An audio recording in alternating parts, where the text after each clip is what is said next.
Okay, so for the remaining parts of this chapter, we just want to look at the general construction of these DC generators. We want to look at it in terms of the field, in terms of the armature, in terms of the commutator, and in terms of the brushes, and how they are assembled to make a DC generator. We'll look at some pictures and some of the figures in our textbook to do this. So we begin with the field. The field is what produces the magnetic flux in this machine. It's basically stationary electromagnets that are salient in the sense that salient means that you can actually see them. We'll get into other arrangements later that aren't that way, and you know, when you see the contrast, you'll understand what he's talking about. But salient means you can actually physically see and touch those pole pieces here. Okay, the frame's usually made of solid cast steel. The pole pieces are composed of stacked iron laminations. We'll also see something that's always characteristic of electrical machines is laminations. And we'll talk about why that is as we proceed through this.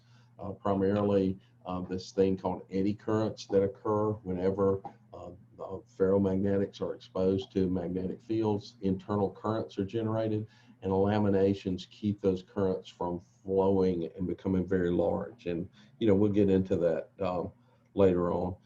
In our discussion so far, we've talked about two-pole generators, and again, in our textbook, you know, a two-pole generator would be represented by this, you know, 1 and 2.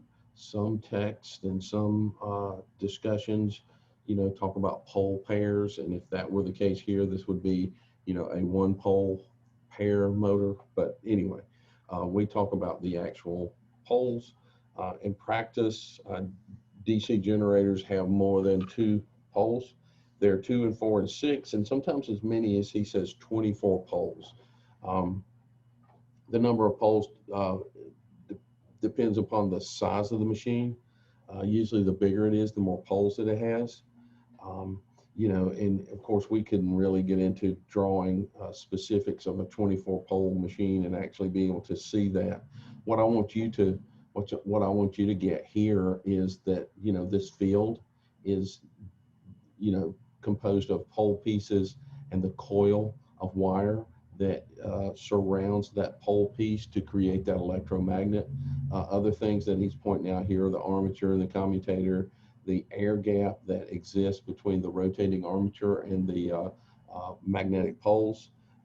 You know, the flux, and the flux that is created actually travels through the frame, and it's composed of ferromagnetics that makes that easy to do. The other things here, let's see, this is a simple 2-pole generator. Here's a 4-pole generator.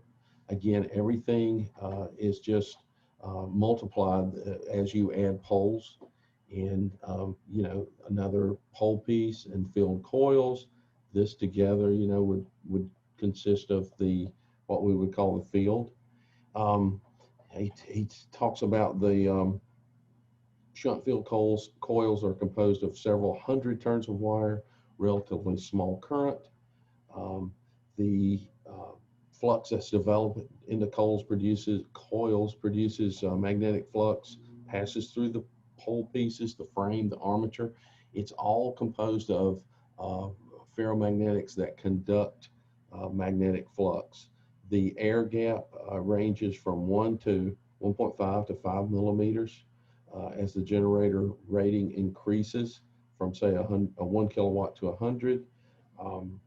You know, let's see, what else do we need to know there? If a generator has series coils, the coils are wound on top of the shunt field coils, and the conductor size must be large enough so that the winding does not overheat when it carries the full load. Remember, the series field carries the full load armature current, so it must be designed such that the conductor size can manage that without causing an overheating.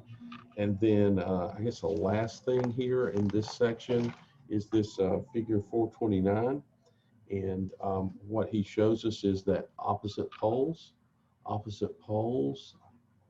have opposite magnetic polarities. So pole south, pole north. south, north, south, north. So opposite poles have opposite magnetic polarities across there. Okay, so that's our little pointing out of the field construction with the pole pieces and the coil windings.